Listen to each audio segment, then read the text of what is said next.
E se a gente descobrisse que a tecnologia que permite assistir a esta análise agora mesmo, o Wi-Fi, foi co-inventada por uma estrela de cinema de Hollywood? Parece loucura, né?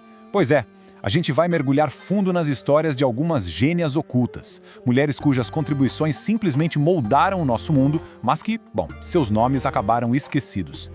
Então, vamos lá, direto ao ponto. Quando alguém fala em Wi-Fi, que nome vem à cabeça? Provavelmente não o que a gente vai ver agora. A resposta, olha, pode ser um choque. É isso mesmo, uma estrela de Hollywood. Uma atriz famosa ajudou a desenvolver a tecnologia que mais tarde se tornaria o Wi-Fi. E olha, isso é só o começo da história, a pontinha do iceberg. Agora a gente vai conhecer outras mulheres incríveis que a história, por algum motivo, fez questão de esquecer. Mas, veja bem, isso aqui não é só uma lista de curiosidades, não. A gente vai começar a perceber um padrão.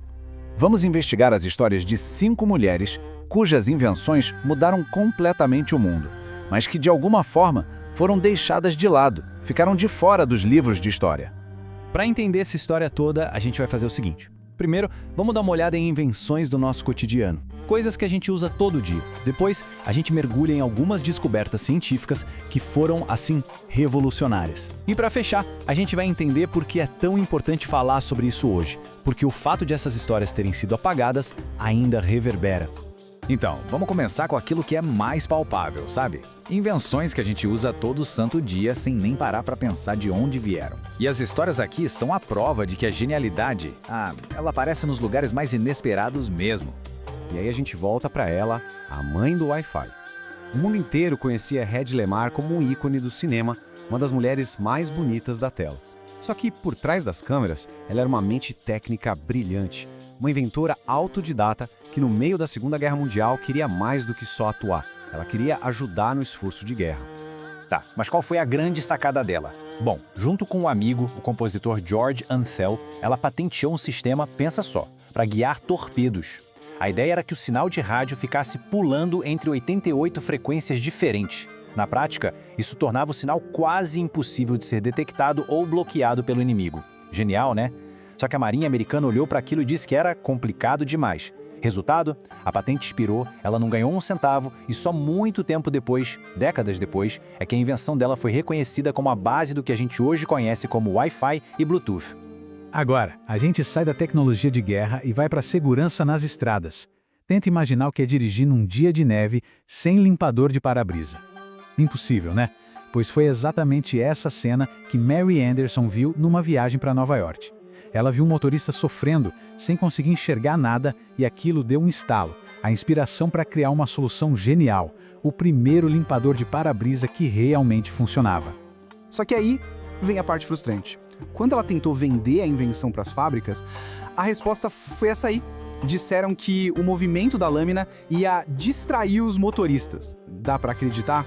A patente dela acabou expirando em 1920 e ela nunca viu um tostão da invenção, que hoje é item obrigatório em qualquer carro no mundo.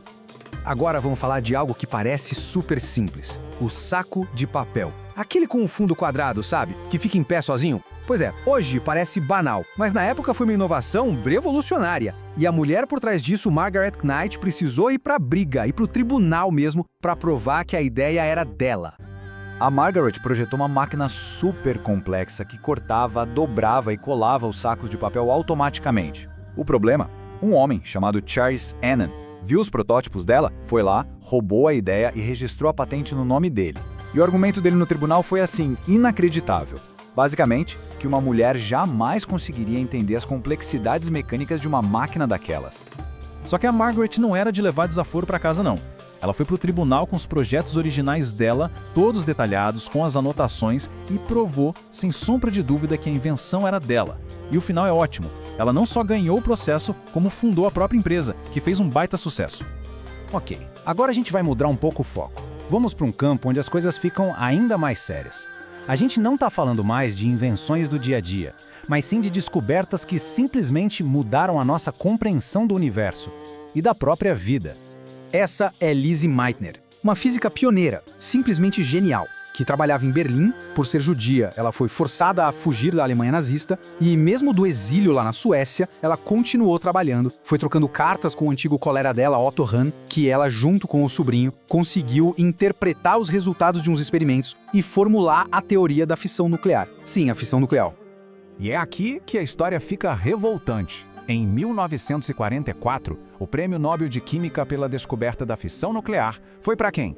Apenas para Otto Hahn. A Lise Meitner, a mulher que deu nome ao fenômeno e explicou toda a física por trás dele, foi completamente ignorada. E o pior, ela foi indicada para o Nobel 47 vezes ao longo da carreira e nunca ganhou. Agora a gente chega a talvez um dos casos mais famosos de apagamento na história da ciência. O de Rosalind Franklin. Ela era uma química fantástica, especialista em cristalografia de raio-x. O que é isso? Basicamente, ela tirava fotos de moléculas para entender como elas eram por dentro. E o trabalho super meticuloso dela gerou uma imagem que mudaria a história da biologia para sempre. A famosa fotografia 51. E o que aconteceu a seguir é desolador. Um colega de laboratório dela mostrou essa foto, a fotografia 51, para outro cientista, James Watson. O detalhe? Sem a permissão dela, sem ela saber. Na hora que o Watson viu a imagem, tudo se encaixou. Era a peça que faltava no quebra-cabeça dele. Ele e o parceiro, Francis Crick, correram para montar o modelo da dupla hélice do DNA, publicaram o artigo primeiro e, ganharam um prêmio Nobel por isso. A Rosalind Franklin morreu de câncer em 1958 e nunca foi reconhecida em vida por essa descoberta fundamental. Ok, a gente viu todas essas histórias. Agora é a hora de dar um passo para trás e conectar os pontos. Porque isso não é só sobre corrigir um erro do passado, sabe? O fato de essas mulheres terem sido apagadas da história tem consequências muito reais, que duram até hoje. O que aconteceu com a Lamar, a Knight, a Meitner e a Franklin não foi um acaso, não foi um acidente. São sintomas de um sistema que durante séculos sistematicamente desvalorizou, ignorou e silenciou as contribuições das mulheres na ciência e na tecnologia. E por que isso importa tanto? Porque quando a gente conta uma história pela metade, a gente distorce a nossa própria percepção de quem é capaz de criar, de inovar. Isso acaba perpetuando aquela ideia de que o gênio tem um rosto específico, geralmente masculino, e nos impede de conhecer as verdadeiras origens das ferramentas e do conhecimento que hoje definem a nossa vida. Olha só esse quadro. Ele resume tudo muito bem. Cada uma dessas mulheres enfrentou um obstáculo diferente. Uma foi descartada, a outra rejeitada, teve roubo, preconceito, exclusão, até traição. Mas o resultado, no final das contas, foi o mesmo para todas. Um lugar bem menor na história, ou em alguns casos, elas foram simplesmente apagadas. A gente contou 5 histórias aqui, mas é muito importante lembrar que elas são só a ponta do iceberg. Elas representam incontáveis outras mulheres. É um legado gigante de inovação feminina que só agora está começando a ser descoberto e finalmente reivindicado. Se tem uma coisa que a gente precisa levar dessa nossa análise é isso aqui. Genialidade não tem gênero. O potencial para descobrir e para inventar é universal. O problema é que o reconhecimento, a celebração, por muito, muito tempo isso foi um clube bem exclusivo. E a gente termina com uma pergunta que fica no ar. Conhecer essas histórias nos força a pensar. Quantas outras narrativas foram silenciadas? Quantas outras mentes brilhantes ajudaram a construir o mundo em que a gente vive, mas continuam nas sombras esperando para ter a sua história contada?